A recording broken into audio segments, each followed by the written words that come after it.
about to listen to the Dr. Daliah Show. Sassy, stimulating medical talk radio. Any medical advice Dr. Daliah Wax gives on her show should not be substituted for an actual visit to your medical provider. And now, here's Dr. Daliah.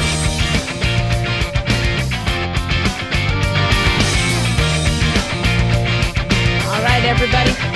We are back on Dr. Daliah Show, 1-877-Dr. 1-877-DOC-DALI. So we got a lot to get to today, but before we begin, two things. One, big shout out to Summerlin South Little League for making it not only to the U.S. Championships, but to the World Series Little League competition. They lost to Taipei or Taiwan yesterday, but big shout out for Summerlin South.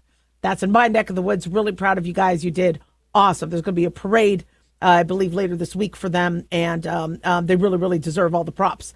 I had a little bit of a rough weekend. I had a conference, and I know we got a lot of stuff to get to today, but I just want to talk about this issue with elevators, because these elevators are really, really ticking me off. Now, I was already a little apprehensive going on an elevator. I'm fine with elevators. I'm not claustrophobic, none of that. But when that doctor got decapitated earlier this month in Texas, remember, a doctor was in a hospital jumping onto the elevator to get up to the floor, like I always did in training. Elevator clamps onto his shoulders. He can't get loose. It goes up, and then, unfortunately, he, gets decapitated. I don't know if the full head got removed, but enough to kill him. And so already I'm just kind of like, okay, I need to, my elevator behavior needs to change. So I'm staying on the 20th floor. Westgate is a beautiful, beautiful hotel. The Westgate used to be the LVH, used to be the International. That's where Elvis performed and stayed. So, and it used to be the Hilton. Actually, after the International, it was the Hilton. And so it was one of the biggest hotels in the world for years until other hotels grew up. And so it's a great hotel, but I was on the 20th floor. So my first elevator experience was I stepped in somebody's dog pee. For some reason, so many people had their dogs with them. And I get that the hotel is dog friendly. But if you're going to be walking around with your dog, you got to clean up the pee. Because the last thing I want to do is slip in some urine or not realize I stepped in urine that smell of urine all day. I love that you have a dog. I love dogs, but I don't want to step in your pee. Then apparently one or two of the elevators wasn't working. So there only seemed to be one elevator. And it was a very busy weekend at the hotel. So you're waiting and you're waiting. You're waiting to go up. You're waiting to go down. And I could climb 20 stairs if I want to, but not in heels, not after being on my feet. I just want to take an elevator to go up to my room, especially since I have to go to the bathroom. I could pee in public bathrooms. I can't potty. Don't ask why. So usually I prefer to get back to my room to do that. So you're waiting for the elevator. And then when only one elevator is in use, everybody is filling it up, so there's no room. And you're like, can I hop on? And I'm no size 2. So they're probably thinking to themselves, you know what? I don't think, we could squeeze you in. Especially with those boobies. Too much. So you're waiting and you're getting passed up. My husband does this trick on an elevator where when he has his bags and all that, he'll put his back to the door so he doesn't have to look at the person, and then it looks like we're all really full, because we are full. And so he'll do that, which really kind of makes me mad. I'm like, let them in, whatever. But this time around, it was interesting. We're in a full elevator. And for the first time in 26 years of marriage, or no, we've been married 28 years. I forget how many years we've been married. I don't know. It changes every year. But the elevator door opens and he smiles and he gets out of the way and he goes, oh, let's make room for you. And I'm like, what? I mean, are you high? You've never done that. Well, 3 ladies come in with sashes. Apparently it was the Mrs. America pageant at the Westgate. So they're all beautiful in sashes and gowns. And here he is smiling, getting out of the way. I'm like, really? Okay, I need to move. We got to get going. And you're making, and I like the pageant ladies. That's fine. I've just never seen them act like that. So then that was an issue. But, it's interesting because when you are on a stuffed elevator, I like to talk and break the silence and break the tension, and sometimes I'll tell people I have to fart, just to make people giggle. Although some people might think I'm serious, and then I should probably stop doing that. But this way we don't have to listen to the elevator music and all that. And it's interesting because I've really gained some interesting relationships, because I would see people I was stuck on the elevator with throughout the weekend, and they'd be like, "Hi, elevator lady." I'm like, "Elevator dude, how's it going?" And so you could bond with people. But for the most part, elevators can be very anxiety producing, especially if you have somebody who's claustrophobic, kind of fear of enclosed spaces, or they worry that it's going to get stuck. See, as a physician, I always look where the exit is. Maybe it's because of my father's military training. I always want to see where the exit is. What do you do if there's a problem? How do I administer medical care if I need to? And when you are cramped on an elevator to shoulder, and then especially with my husband now getting out of the way and letting 3 more people on an already full elevator because they were beauty queens, I'm thinking to myself, how am I going to help somebody who's having cardiac arrest? What if somebody drops on the ground? How do I help them? There's no room. Nobody can move. And then I always look to see if we could climb up. In these movies, we could climb up the elevator shaft. I always look to see that, and it never shows, where the grate is, where you could leave. And I don't like full elevators, and I'm not claustrophobic. Trust me, I'm not. I could be in enclosed spaces. Trust me. I went through training. We had these on-call rooms. 4 of us had to sleep in one small room. I'm okay with small spaces and tents. I just need to know on an elevator I could do what I need to do without knocking over a beauty queen, without knocking over my husband, who ticked me off for doing that, by the way, because he doesn't even make room for me on an elevator. You kidding me? He's like, "Sorry, honey, just take the next one. I'll take the bags to the car." I'm like, "Okay, see you, bye." And also, he closes the door really quickly. That everybody else does. That ticks me off. That really ticks me off when you're like, "Oh, hold the elevator," and they're hitting the buttons. I'm like, "Oh, I'm trying." Oh, and meanwhile, they're hitting the closed door. People are mean. So, there was some throw up, there was some urine. It was a typical elevator experience, but I really think I'm going to start taking the stairs more. I just, I could use the exercise, and I could use less stress. And maybe I'll start to look more like a Mrs. America if I use the stairs more. 1-877-DOC-DOLLY. Don't go away.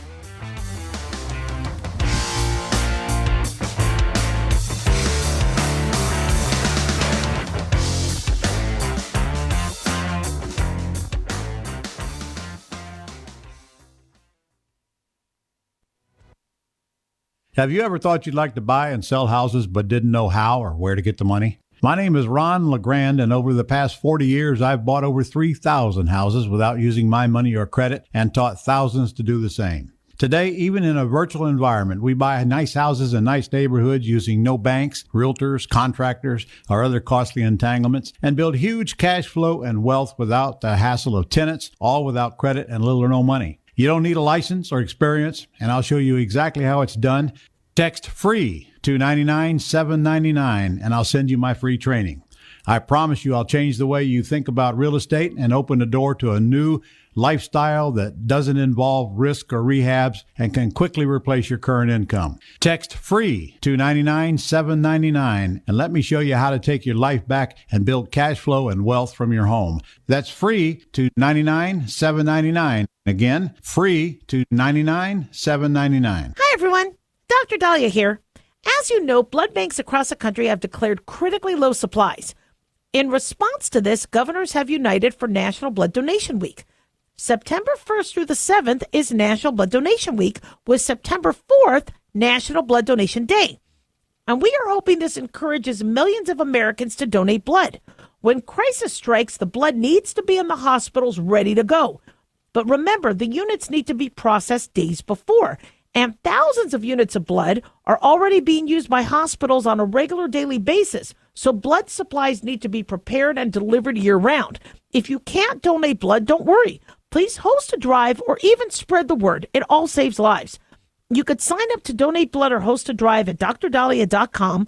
Follow the link to National Blood Donation Week. That's drdaliah.com. Remember, 1 pint of blood could save 3 lives. Imagine what the whole country could do.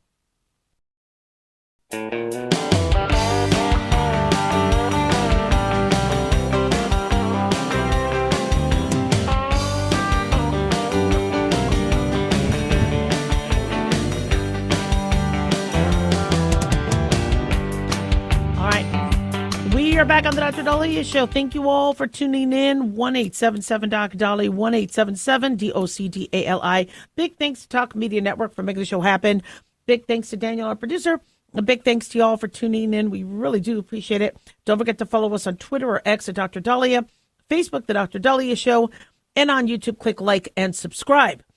So we are learning that Washington, D.C. is going into its 12th homicide-free day.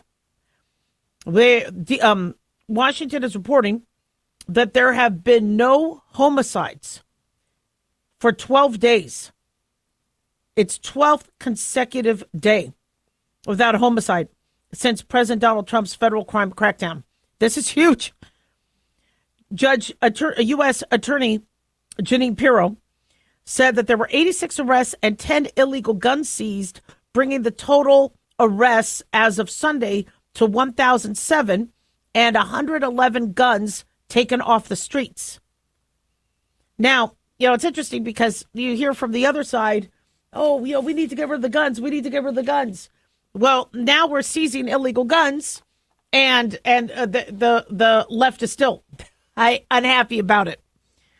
But this is a huge move, and in fact, President Donald Trump has been looking at other cities where they may be quote unquote crime ridden, and that they may have to partner with their law enforcement.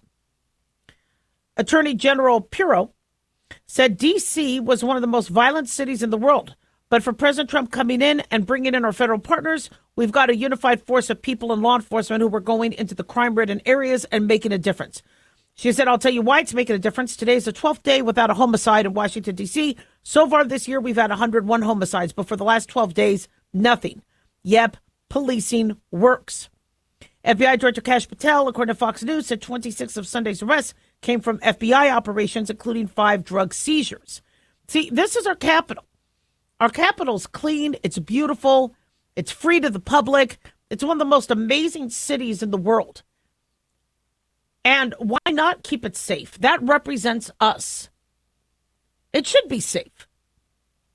The last thing you want people to think is that they can't come to their own capital, or somebody visiting this country can't come to our own capital.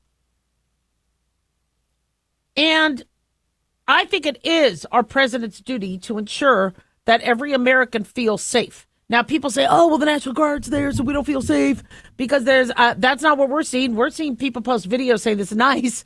I could sit at a traffic light and not worry about getting carjacking. I could walk around at night. Now, we, right as sundown was happening, we started walking around a little bit in D.C. a couple years ago. And I remember who we were with, and our friends were like, okay, just hurry up because we got to get back. It's getting dark. And I'm like, but look how beautiful the Washington Monument is. Really is a sight to see at night. Seeing these monuments at night, going to the Lincoln Memorial, the Jefferson Memorial, it's breathtaking at night. So beautiful. And people feel it was empty. Streets were, because the locals fear the crime. And so why not, if a city is struggling, Baltimore, Chicago, L.A., why not ask the government for help? Why not the government say, look, we're going to give you guys some extra, boots on the ground. Let's increase our presence. And then once you guys can regroup, now everybody's getting back from sick leave or overtime and regrouping. And once you feel like you have it back under control, we pull out. Why not? Chicago is home to about 2.7 million people. It has topped the nation in homicides for 13 straight years. They've logged, 573 murders in 2024 alone.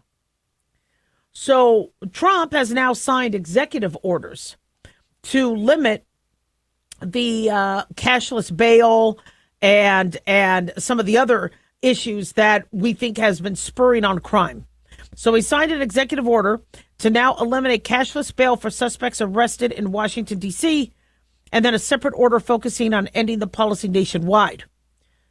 So they say we are at a point where Washington is booming again. People are pouring in like we haven't seen in years.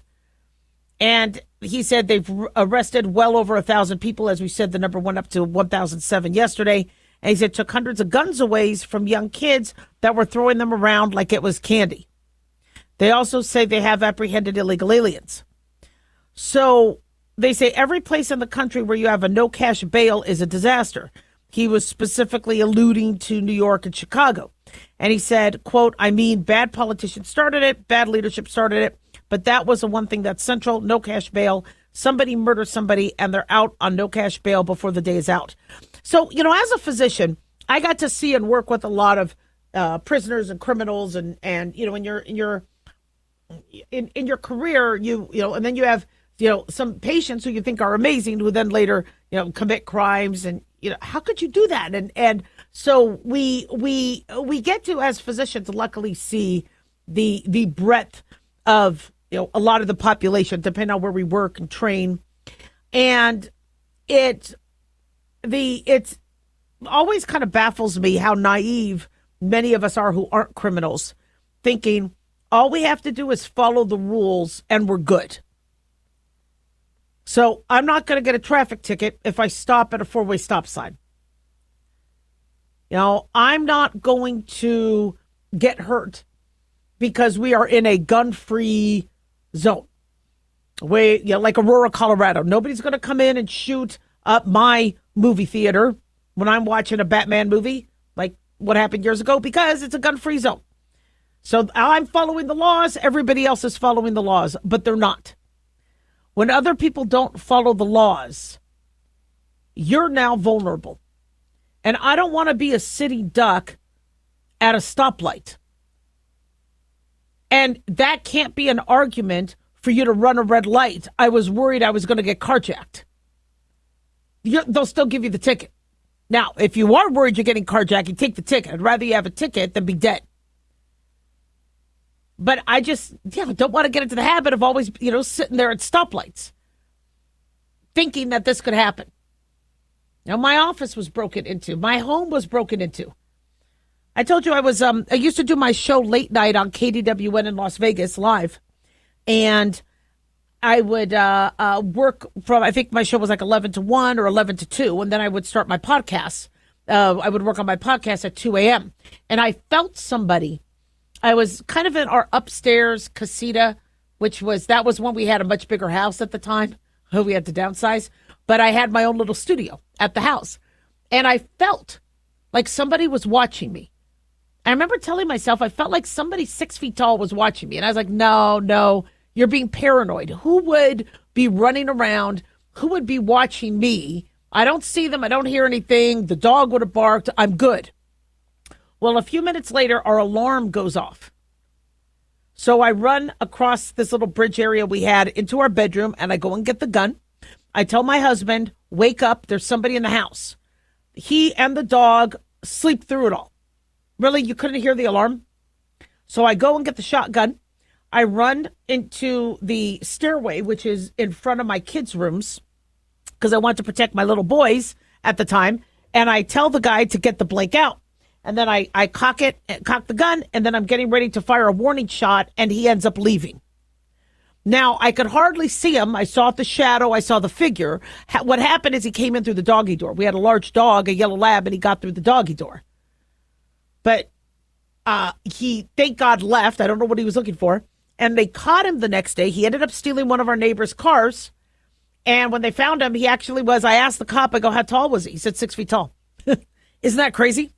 I felt that. I didn't see him, but I felt it. Unless maybe my body, my peripheral vision picked up on it. But thank God, because he could have killed me. He could have shot me point blank without my even knowing while I'm sitting there in my casita. He could have attacked the kids. He was in our house. But thank God I was able to have a gun. He was able to hear me, load it or cock it. I think it was already loaded and ready to go. And then, of course, he could hear me tell him to get out.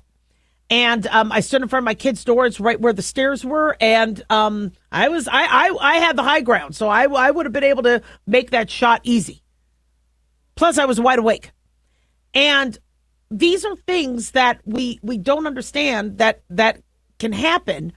and are happening already on a daily basis to individuals, and they have the right to be safe. They have the right to think that their kids could go to bed without somebody coming into the house. My grandfather in the 60s was working at a store. Somebody comes in, puts a gun to his head, robs the cash register. Thank God that was during a time when most robbers let you live. And it was a gun. It wasn't just in his pocket. I mean, that gun, he was looking down a barrel of a gun. And thank God he lived through that. But as Americans, we have a right to be safe. And God bless, President Trump for working with law enforcement and the National Guard to keep us safe. 1-877-DOC-DALIAH.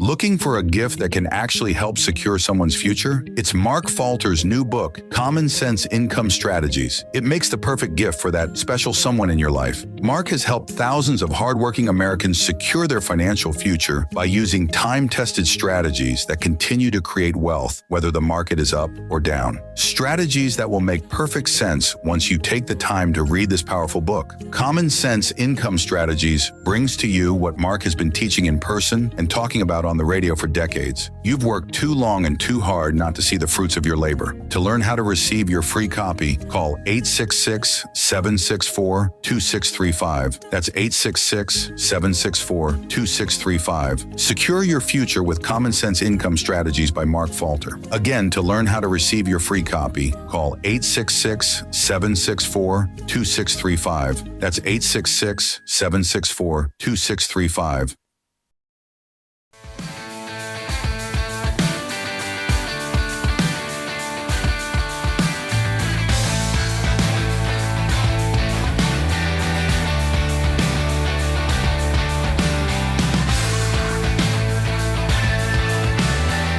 All right. We are back on the Dr. Daliah Show. Thank you all for tuning in. 1-877-DOC-DALIAH, 1-877-DOC-DALI. So I have maybe been to a Cracker Barrel maybe 3 times my whole life. I never really lived near one, but when I went into one, the food was pretty good. And it was not, there was a store. It was very farm-like. It's a nice experience. I liked it. So every Cracker Barrel I've been into, it's been a nice experience. Is it a restaurant I go to all the time? No. Also, with the type of food, it was a lot of comfort food. And I live in a hot, part of the country. So as much as I want, mac and cheese and mashed potatoes and biscuits and gravy and all that, I don't eat that a lot because it's too hot.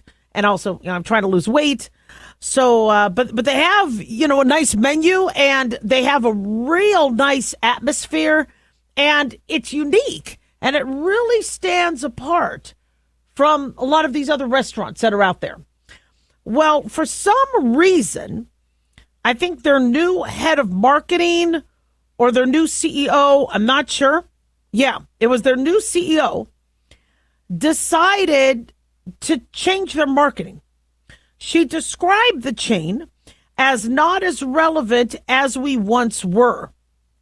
So they changed the logo. They are cleaning it, rather it looking very farm-like and Midwest on the on the inside. They're I guess making it more bright. They're just changing the way it looks. And I think the man portrayed on the logo, known as Uncle Herschel, was taken off the logo. Although I believe Cracker Barrel came back saying, don't worry, it's still going to be on, in our restaurants and on our menu. They say our values haven't changed. The heart and soul of Cracker Barrel haven't changed. But apparently the public doesn't like it because their shares Cracker Barrel lost close to $100 million in value as their stock plunged. Now, mind you, the stock market was soaring on Friday. So for them to still plunge and lose a lot of money over the last few days, not a good sign. And I find this very interesting. Physicians will come up with logos, and I've worked in marketing and PR. And so logos are pretty important. And one thing about a logo I learned is, the easier it is to draw and print, and, engrave your plates and, the better, a very intricate figure in your logo. It does catch the eye. It's unique, which is important. But, from with the old printing presses, that's a little difficult, to do if it's not, simple and how they use the term, a clean, simple image. But it's 2025. They didn't really have to update that. Now you could reproduce your intricate logo any way you want. And in fact, you could have 2 or 3 logos. You don't necessarily have to just have one logo. You could have a couple logos that, make you stand out. I mean, but when you look at Facebook, when you look at X, simple logo, simple letters. So I didn't mind the Cracker Barrel going to or adding a simpler logo if it saved them money. I don't mind about that. But if the reasoning behind it is they wanted to, I guess, go more woke or be less Midwest or red state, or that I have a problem with. And so when the CEO said that it's not relevant, that I think is what made people upset. Look, McDonald's has changed their logo throughout the years. Coca-Cola, Pepsi. In fact, it was interesting. I was at a McDonald's last year, or maybe it was earlier this year, and they said there was this board up saying, choose your logo, based on your age. What is the McDonald's logo you grew up with? And so I picked one, and it was 80s, 90s. And I was like, yeah, that's the McDonald's logo I remember. I didn't know they even changed the logo. But they do. And upgrading that's not a big deal. But when you're saying that the chain was not as relevant, and then you lose money, that starts to make us wonder what's going on. So I don't know if it's woke rebranding or not, but we don't have a lot of options now of things that are more old school. So I live in Las Vegas, Nevada, and some of the restaurants that do the best are the ones that are like old school Vegas. I was at dinner at Piero's with our friends this weekend, and Piero's, it's it's very busy, always busy when you're there. The food is always good. Tables are pretty close together, but you have a great experience. The waiters are great, and it's a fantastic experience. But you feel like you're in 1980s Las Vegas. Michael's at the South Point does the same thing. They recreated the older type of, you got kind of the velvet chairs, and you have the appetizers and the fruit at the end that's all free, and people want that experience. We're kind of sick of I'm going to go to a kiosk, order my food, and people want experiences.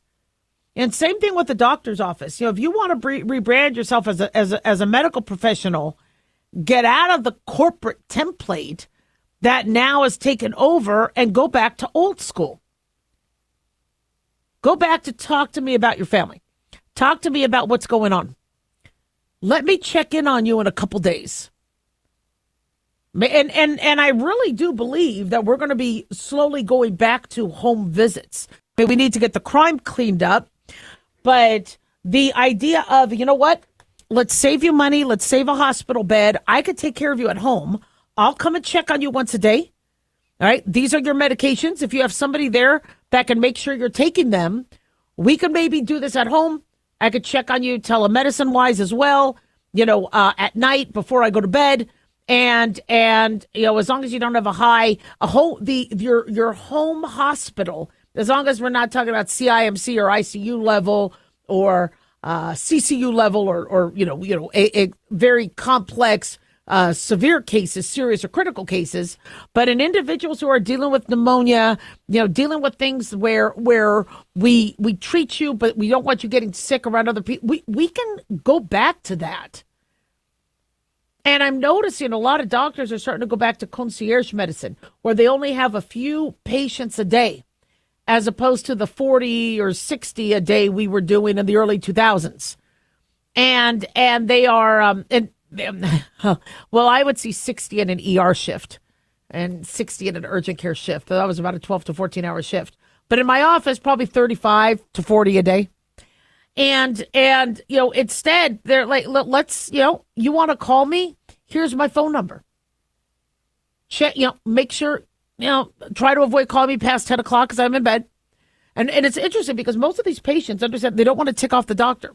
And these doctors have great relationships with patients, and the patients don't abuse it. They don't overuse, the benefit or the perk of being able to call the doctor. But I think that's what people want. They want to go back to old school. And what is old school? Well, old school is big on customer service, big on character, big on personality, big on uniqueness. Now everything seems the same. Even these cars. I'll mix up the dealer of the car and the model because these cars now look the same. And my kids are like, no, Ford did the same thing or Porsche did the same thing. I'm like, they look almost identical. Identical. And so if Cracker Barrel stood out, if you want to make yourself relevant, then maybe have food on the menu, that have lower calories, or come up with an item that's really, it's, everything now is, chicken and waffles and I don't know, lobster bedded, whatever the heck people are doing now. So I really want to see them do well, but don't be doing stupid. 1-877-DOC-DOLLY. Don't go away.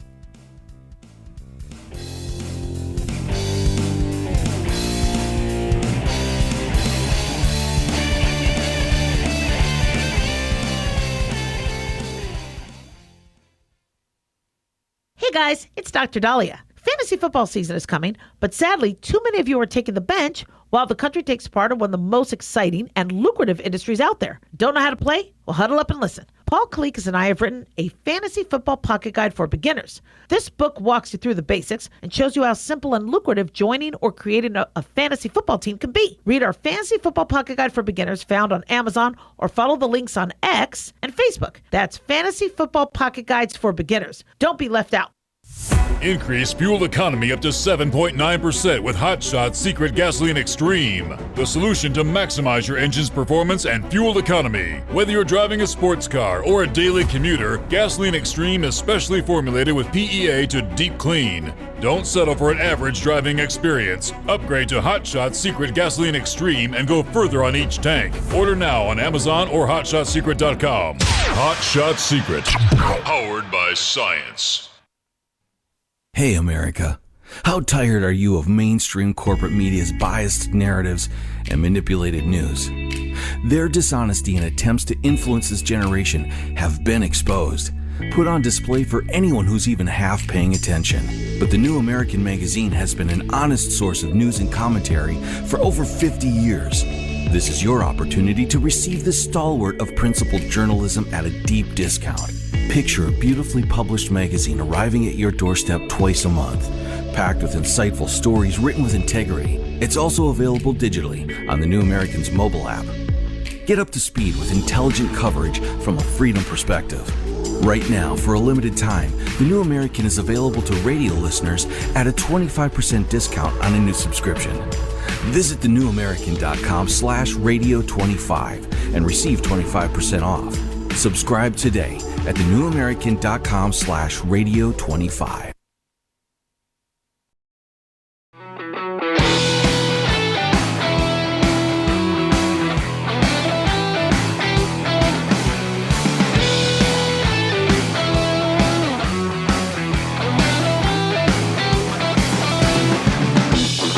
All right, we are back on the Dr. Daliah Show. Thank you all for tuning in.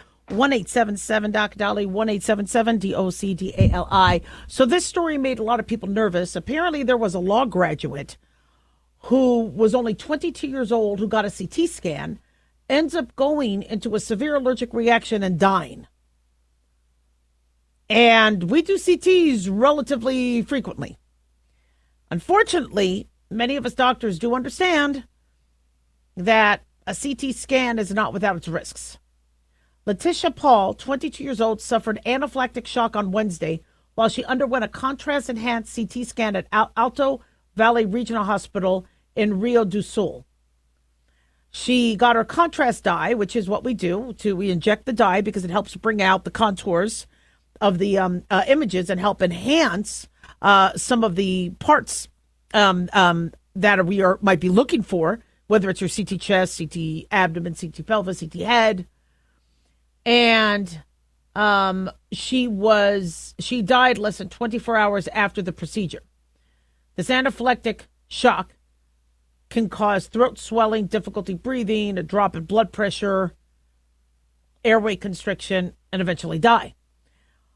She went in for the CAT scan because of kidney stones. Now, I find that interesting because I never ordered a contrast CT for kidney stones. I was always taught you do a non-contrast CT for kidney stones. Why? Because the contrast, the kidneys might be vulnerable. And I didn't want, to overdo it and to overwork the kidneys with contrast that the kidneys have to filter. Now, the contrast can help because some of these stones might not show up very well. And so you could see there being an area where there's no contrast, suggesting that could be where the stone is. But I never ordered CT with contrast to rule out kidney stones. Sadly, she ended up dying. Now, many of us will kind of look at these going, now, wait a second here. How do I prevent this happening to me? Well, when you're 22 years old, you don't really know what your medical issues are. And so how do you know if you're allergic? In fact, one time I got contrast and I felt my nose itchy. They immediately stopped the contrast because they said you might be allergic. And another time I had a scan, I remember feeling like I have to pee. And like, yeah, you're going to feel that because of the increased flow and that's, you'll feel that urge, but then it'll go away. And I'm like, not usually, when I feel the need to pee, I have to pee. But the contrast dye, is, iodinated, and it's a very commonly safe preparation. But different strokes for different folks. And for some people, it just doesn't work. And when we saw people passing out after getting the COVID vaccine, were they passing out because of, the stress of the shot and cameras and, being nervous of COVID? Or did they go into an arrhythmia? Did they have a reaction to the shot? We didn't get a lot of details because the media wouldn't cover it and public officials wouldn't talk to us about it. But I explained to you all that you might be the 1 in a million who does get a reaction. And so, be aware, talk to your medical provider and make sure if you are going to get anything like this, you're being watched. Anytime we gave injections in our office, we would watch you for some time after. Even though an allergic reaction or an allergic response could happen weeks after, you usually will know pretty quickly, and so would watch you. If a child got a vaccine, would watch the vaccine. If you and we were always prepared just in case. If somebody is performing a CT scan, they usually have epinephrine. They have antihistamines. They have things that they could do. And it sounded like this was at a hospital, but apparently they had to transfer her to another hospital, and unfortunately she died. We're really stuck between the concept of don't mess with nature, don't intervene, we use the term mitch it sometimes, because you're going to do too much and we could have a side effect. But then on the other end, if we don't do, people would die in their 40s and 50s and 60s. Now, somebody could say, Dr. Daliah, a 22-year-old having a kidney stone, isn't that odd? Did she already have kidney issues? I wondered about that because I had a kidney stone, and I was 19 when I had a kidney stone. And young girls do not get kidney stones that often. But I know why I got a kidney stone. I was going to school in Las Vegas, and I didn't really drink water. I remember in the 90s, everybody was afraid of water, tap water, but I didn't have the money to buy bottled water, so I didn't really buy bottled water, so I would drink very little from the drinking fountain, and I would eat a plum or something and get my fluid out of that. So eventually I crystallized. I had high uric acid. Who knew? And so I made uric acid kidney stones, and I had a kidney stone. It was some of the worst pain ever. Even though I was in labor for 5 days with my first and 4.5 days with my second, the kidney stone pain, I thought I was going to die. It was bad. And it was something that, thank God, I was able to pass, but they did a non-contrast CT. They could tell that's what was going on because they saw dilation of my ureters, and thank God it passed. And though I might make stones that sit in the calyces of my kidneys, they say as long as I'm not on any roller coasters, they'll either pass or dissolve, or maybe they will get jolted. And then I was just on some roller coasters last month, and I thank God I was okay with that one. I was more worried about a kidney stone than I was worried about a carotid dissection, but that's neither here nor there. But we need to do CAT scans and MRIs and X-rays and things like that, and the dye and the contrast really helps. But I would always try an image without contrast if possible, because how I was trained in medicine are these images are tools to be used to verify and confirm your diagnosis. I told you how as a medical student we got in trouble if we just ran and just ordered the test. We were supposed to pretty much be 99% sure of our diagnosis, but then we would order the scan to confirm it. And my attending was correct. We should know enough medicine where we don't necessarily have to scan. I mean, we have an idea if you have a brain tumor.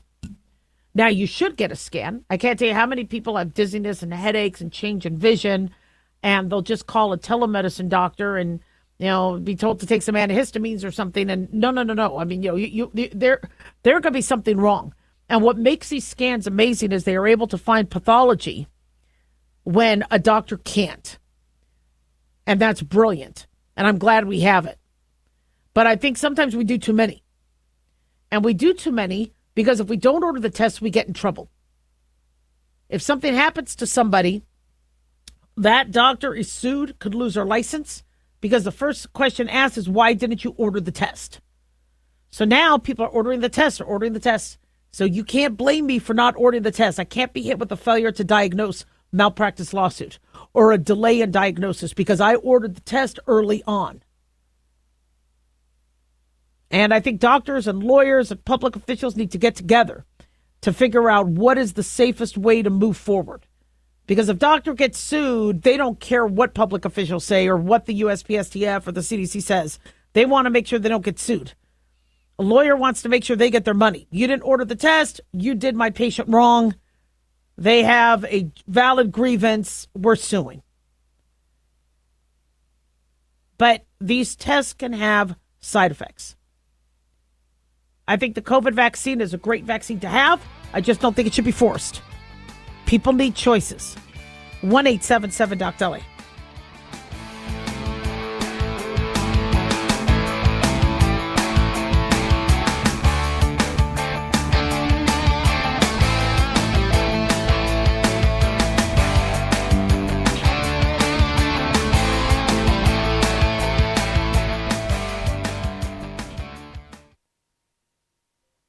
Looking for an easy read that can actually help secure someone's future? Pick up a copy of Mark Falter's book, Common Sense Income Strategies. For the past 30-plus years, Mark has helped thousands of hardworking Americans secure their financial future by using strategies that continue to create wealth, whether the market is up or down. Strategies that will make perfect sense once you take the time to read this powerful book. Common Sense Income Strategies brings to you what Mark has been teaching in person and talking about on the radio for decades. It's not rocket science, it's a pretty easy read. You've worked too long and too hard not to see the fruits of your labor.